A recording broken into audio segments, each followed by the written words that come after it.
All right, so it's Sunday morning coffee again, right? You can see that little guy.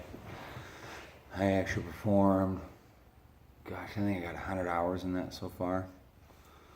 And now it is, this next week, I'm going to spend most of my time on that and the car in front of me, behind the camera here. It's late. I've got 3 that are late, so I'm going to get to grinding. But I wanted to pop in, say good day to everybody, good morning to everybody. And yeah, I'm in the shop. Here we go. Let's do this real quick. I got the shop fairly well set up.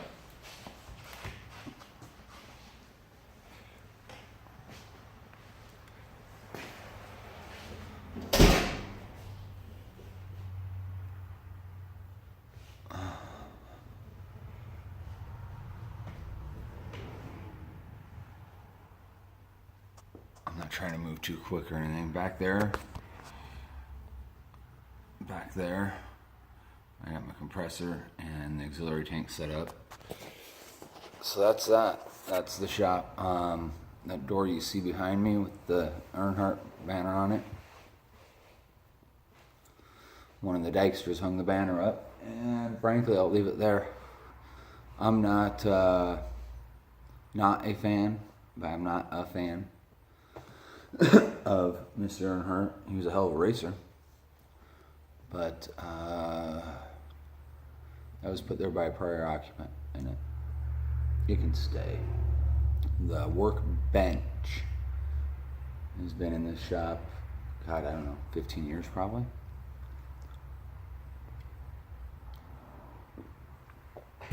But on the other side of that door is the paint booth, that little bit that you see sectioned off. Boop. It actually fits. I had a short box regular cab Silverado in there, and I was able to hang the door behind it and have room to work around everything. So I got enough. I got enough of enough. I got it cleaned up. It's not all put together yet. I still got boxes stacked up. There's that shelf right there behind me that'll be excellent storage once I get it sorted out. Across the way, driveway straight outside, of course, these overhead doors. The house sits, and there's a 2.5 car garage that it's dilapidated, that's attached to the house. It's very dilapidated, so we're going to spend time, we're going to actually clean it up. It hasn't been cleaned up in the couple of the folks that lived here prior to us were older. Daryl, whom I'm renting through, he's 43, so he's a couple years old, 3 years older than me. It was his folks that lived here. They didn't go downstairs, they didn't go in the garage. The garage was just stuffed with things. One of Daryl's Novas were in the garage, I guess. He's got a couple of K series axles in the garage right now. He's got Nova parts downstairs. I don't care. I guess it's a unique rentee situation. He's got access whenever he needs it. He lets me know when he's coming out. But he's slowly getting around to stuff, just like we all do. It's all we can do. It's what we can do. But the garage will get cleaned out so I can stuff a couple of my errand projects in there. And I can get, like outside, I got sitting stands and my rotisserie and all that shit. I've got a storage unit about 20 minutes away, whatever that aims at, 15, 16 miles. I'll get it emptied out this month. This is October. I'll get it emptied out this month. Today we're going to empty out our storage for the house, get it stuffed into the garage probably until we can move it around. We got most of the big stuff moved, so that's good.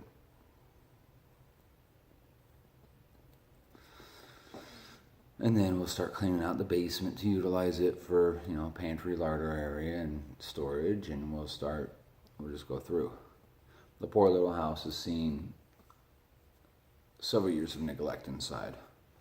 So, well, basement and garage wise, because nobody went down there. There were older folks, not old, just older folks, and they didn't want to fuck with stairs. Can't say as I blame them. So, this is where I'm at. I wake up and I hear murr across the way with the cattle, our neighbor. I hear Highway 14. You know, there's red-tailed hawks that catch the winds over the house. There's, I'm sure once the foliage is gone, I'm going to be able to catch glimpses of Red Rock Lake. I'm still kind of discovering the topography around here. It's neat. It's very neat to me. But I'm back up. I'm operational. I did a little, it was a door replacement and box side repair. The box side really needed to be replaced the way it was beat up, but we put as little mud as possible, which was still more than I wanted. After pinning and pulling, and actually we pushed. We didn't pin anything on the box side.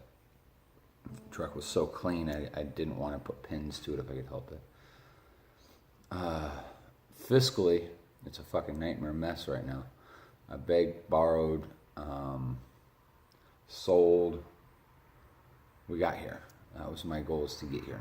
Now it's time to get to work. This behind me is, like I said, it's my big thrust this week. I fell into some.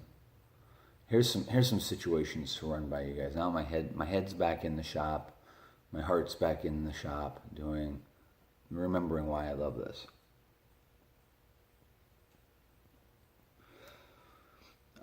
This guy, he's not the owner, the guy I'm doing the work specifically for. It's kind of a windfall to the two of us, because I don't want to deal with people. I had a friend and customer stop out last night to pick up his motorcycle tank. And he's like, well, can you put a sign up out by the road? I'm like, why the fuck do I want to do that? I've got far more than I can basically handle. Right now, I'm just waiting in the wings for me to get everything done. There's 3 of them that are critical, that have to get done. Well, 4, including this one, that have to get done and in short order.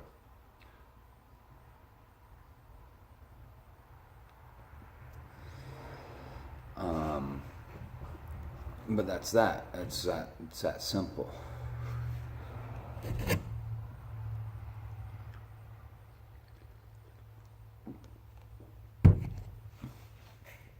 All I gotta do is work. There's so few distractions. My unique situations. I'm not gonna reminisce today. There's so many situations that's come up. I actually looked it over, and everything's agreeable enough. There's room to fudge in the rules, and there's areas you don't fudge in the rules with a user agreement. The user agreement's interesting. I've never read one before. I never dealt with one, and this one was for a BASF Lemco bank. I've used Lemco. You know, I've been at this trade for 6 years. Give a little background. I've been at this trade for 6 years. I started in the 30 by 30 behind the house. I was living in Sather Township, Des Moines area.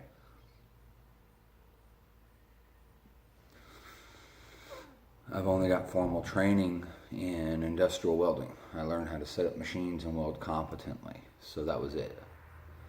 I dove in. Along the way, I've picked up many good mentors.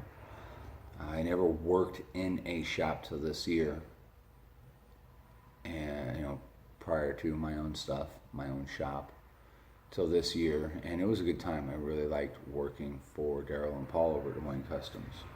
If it weren't an hour and a half away, I'd probably think about picking up 20 or 30 hours there a week. However, I got a fully functional shop, and I'm buried. I'm slammed. So right now, that takes that idea out of the equation. Back to user agreement. I read it.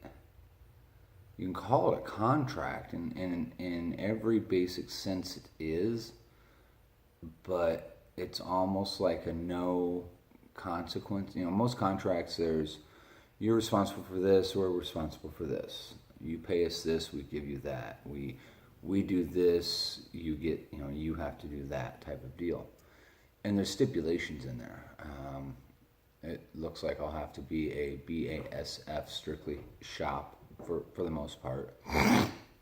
And I'm okay with most of that.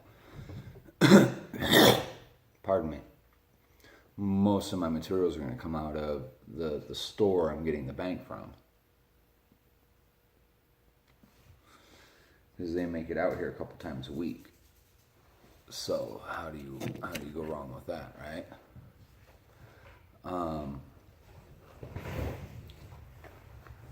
Chair on wheels. I got my office chair out here. I never use my desk in the house, so I went ahead and signed it. I'll have a Lemco bank out here, and there's going to be yays and there's going to be nays. 6 years. 6 years I've been doing this. 6 years I've used Lemco in some capacity, from the Lemco 2 enamel, acrylic enamel. They have a urethane slash acrylic enamel now. Lemco Supreme single stage, and then their Supreme base. I'll be able to confirm my suspicions on the Supreme base. The neat thing is I can mix everything off that bank. They have Lemco like 1 through 5 or some shit like that. You can mix anything off that base depending on the binders you toss in it. Single stage, base coat.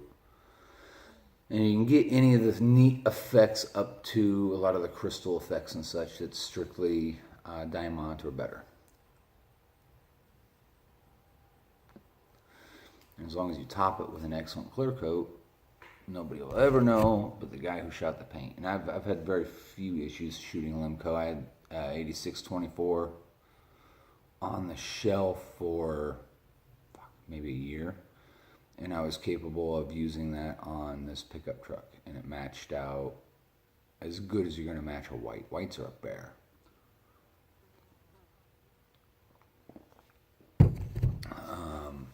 I've got more than a handful of restorations in queue that I got to get done. Those are from my failed shop in Des Moines. I talked to each and every one of those guys, and I've got to reconnect with 3 of the owners very soon to let them know exactly where everything's standing, where we're at, everything else.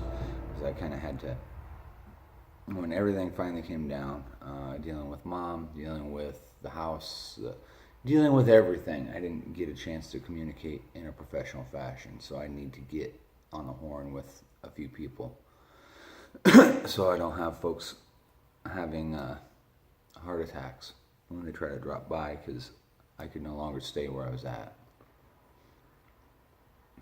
That property's being groomed and sold. I did as much as I could there to clean it up, so it looked like I was never there. I got most of the way complete. I'm satisfied enough at that progress. Mama told me not to leave a mess for someone else to clean up, so I didn't.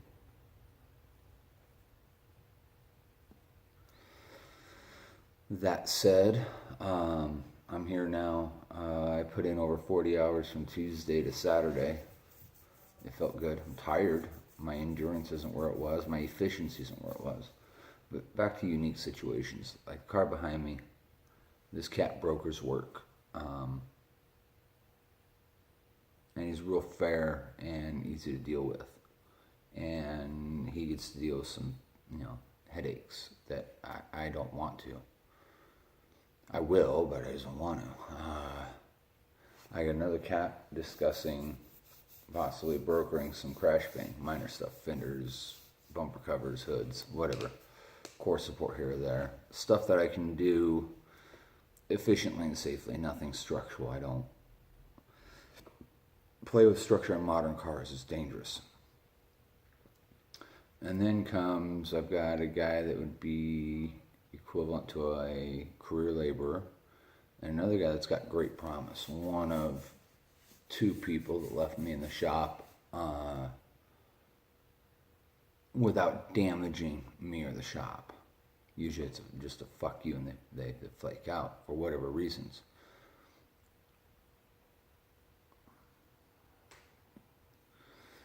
I got a few that ran up hours, and I allowed it to happen, so I pay out the hours and move on with life for erroneous shit. So yeah, I could reach out and pluck all the fucking work I could possibly move through this place and make good money. I could put together a 3-piece. I'm really, like I said, I'm reluctant on that because I enjoy my peace out here. I throw the phone on the toolbox on the charger and I go to work. I check it a handful of times a day for important things. We're still wrapping up mom's affairs and things like that. So I'm not attached like I was, but I'm still kind of attached. I did figure it out. I was attached to my phone because when my mom was up and alert and feeling well enough, we would chat. And I never wanted to miss that opportunity to chat with my mom. I feel satisfied in my performance there as child. Not 100% happy, but satisfied. So I don't feel so compelled to keep this thing on my hip.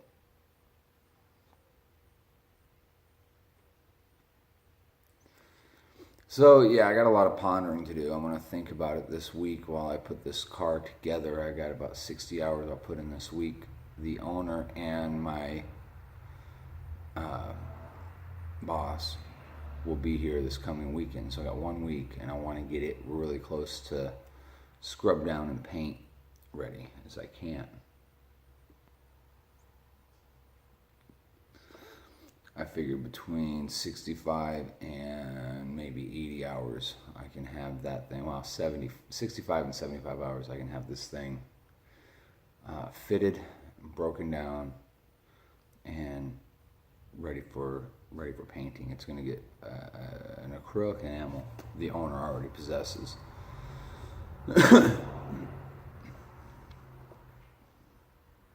So I'll ponder all these twists and turns. It's really strange because I don't feel I left any kind of indent in the market. I don't feel I had any real namesake that I'm leaving behind.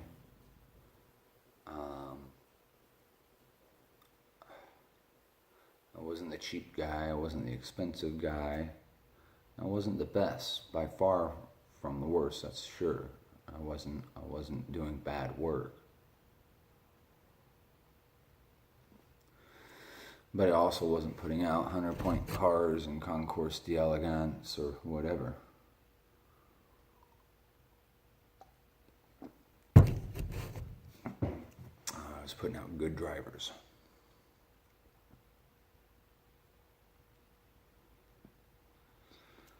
So essentially it's time for me to chest up to it and get shit done.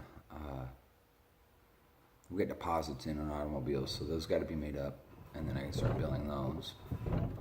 I'm going to hold personal responsibility of all the shop issues and make that happen. I wanted to stop there and kind of give you a quick glance around until we get our internet issue out here solved and my camera and computer figured out. It's going to be this. But I've rambled for 20 minutes. I'm going to let you go. Like I said, I want to stop by. I got a lot to ponder this week, so I'm going to get this thing put together, get it up in bodywork, get it done, so that I can start reassembling the car for the final details in bodywork. Actually, I probably won't disassemble the car, to be truthful. I'll probably get it all fitted, do all the bodywork on the car, tape it off, roll it in the booth, primer it, block it out, get my bodywork where I want it, and I'll probably primer and block it twice. Get my bodywork where I want it, and then I can take and break it down, get all the edges primed and preened, working how they need to, get everything buzzed out to a 500 grit, epoxy it, wet sand it, and go. That's the aim right now. We'll see how things go. But it's all going to be one touch because it has to be painted, disassembled. And I believe I'm painting the inside and outside of every panel. I'll confirm that this weekend.